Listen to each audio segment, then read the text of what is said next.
Salut les amis, c'est Kendar et on se retrouve comme tous les dimanches pour la construction de la Toyota Supra. Et ce dimanche, je fais deux numéros, le 27 et le 28. Voilà, petite pièce en plastique, je ne sais pas trop. Et là, on a l'impression que c'est un bout de châssis, que c'est du métal, c'est un peu lourd. Bon bref, allez, on va tout de suite voir ce qui nous attend.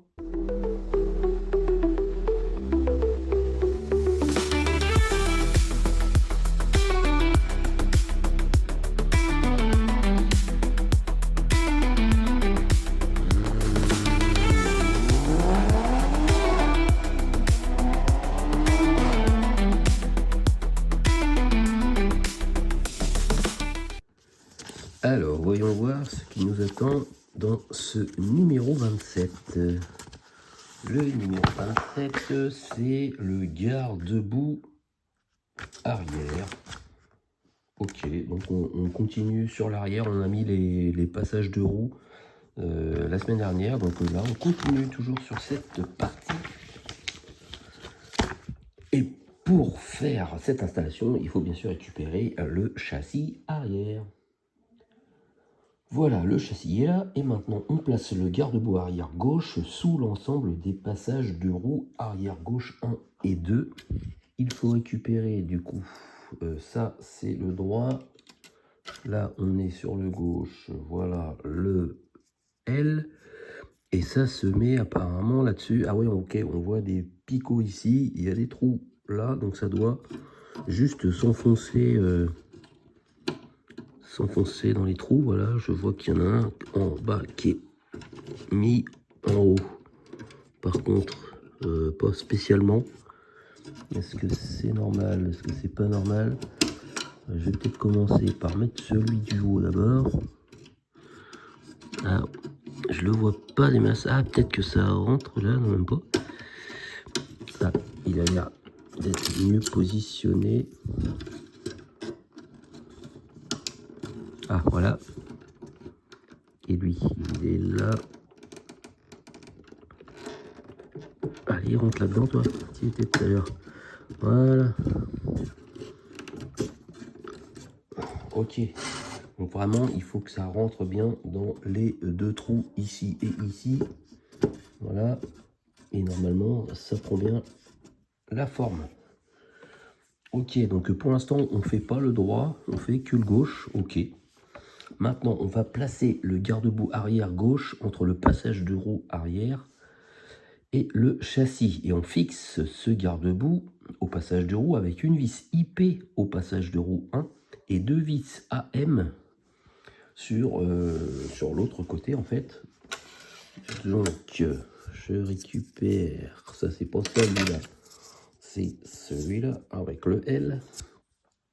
Et là, alors j'essaye de visualiser parce que c'est pas dans le même sens que sur le livret. Ok, il y a cette partie-là qui va être vis avec une vis IP et c'est ici qu'on va mettre deux vis AM. Tiens, encore ça, voilà, on voit ici l'endroit où on va mettre la vis IP et là il y a une petite encoche. Voilà, on voit ici l'encoche et ça va se poser dessus. Donc on met ça à l'intérieur comme ça. Et voilà, voilà comment ça se fait. Et pour le coup, vu que je suis bien placé, je vais mettre la vis IP.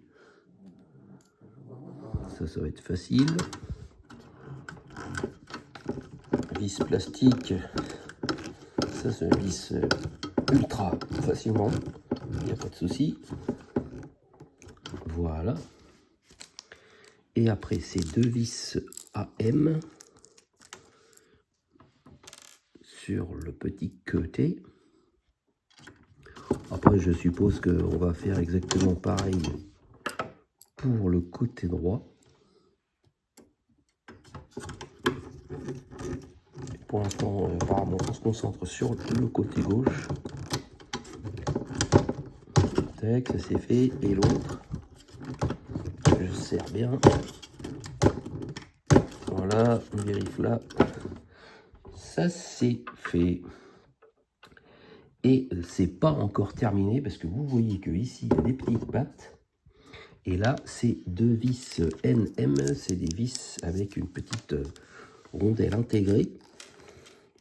Donc le garde-boue est fixé avec 3 vis de type différentes. C'est original. Bah, en tout cas, c'est sûr qu'avec toutes ces vis, ce petit bout de plastique n'est pas prêt de s'en aller. Là, au moins, ça c'est sûr que ça va tenir. Voilà, c'est vrai que ça permet de maintenir tout l'ensemble. La dernière vis.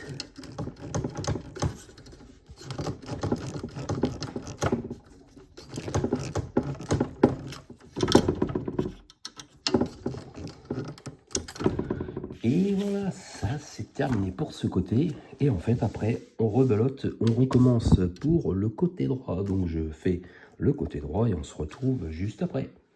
Et voilà, ça y est, les 2 garde-boue ont été posés. Et du coup, c'est le résultat du montage. Voilà, c'est pour ça, du coup, qu'on va enchaîner avec le numéro 28. Donc avec ce fameux petit, je pense un morceau de châssis, enfin sûrement ça. Allez, on va tout de suite découvrir ça. Alors, bim, dessus direct, pont arrière 1. Ok, c'est pont arrière, ça marche. Ok, ça doit être le dessous.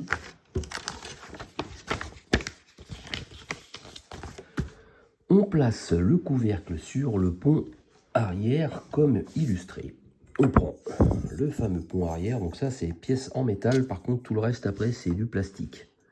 Donc ça, il n'y a pas de problème, on pose ça dessus comme ça. Il y a une encoche ici, j'ai l'impression que c'est fait justement pour pouvoir poser quelque chose plus tard. De toute façon, oui, en voyant l'illustration, c'est comme ça que ça se pose. Tac, voilà, comme ça on voit ici que ça forme une encoche. Et là, on va fixer le couvercle avec 2 vis IM.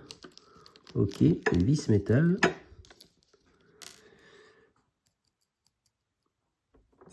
Alors, on met une vis IM ici et une autre de l'autre côté.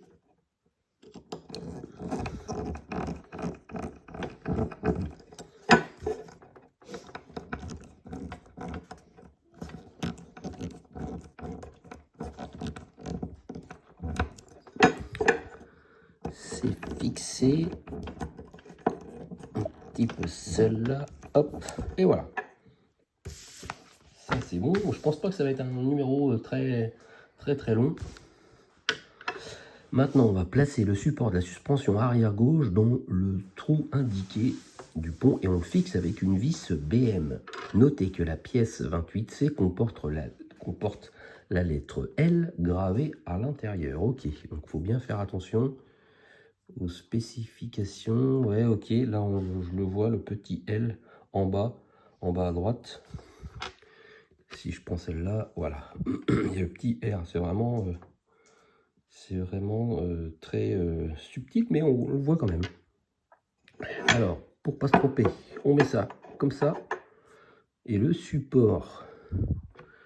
Alors, le support, il se met là. Par contre, c'est bizarre, la pièce n'est pas du tout...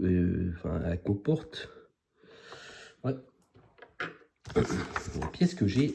Il y a une petite différence avec l'illustration. Ici, il y a une espèce de bloc qui est plus haut. Là, on le voit bien aussi. Là, ça, c'est plus haut. Il y a un truc.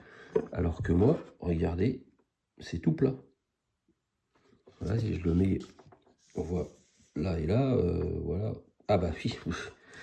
Qu'est-ce que je suis bête. C'est normal. C'est de l'autre côté. Elle est bonne celle-là. Je me disais aussi un truc qui est bizarre. Voilà. Donc, mettez-le bien dans le bon sens. Voilà, comme ça, c'est beaucoup mieux. Et on voit ici, du coup, l'emplacement où mettre le petit support de suspension. Lui, il n'a pas spécialement de sens. Hein. C'est juste qu'il faut pas se tromper en prenant celui écrit d'un M. Et là, on prend la vis BM. Voilà. Et on va fixer le support de la suspension arrière.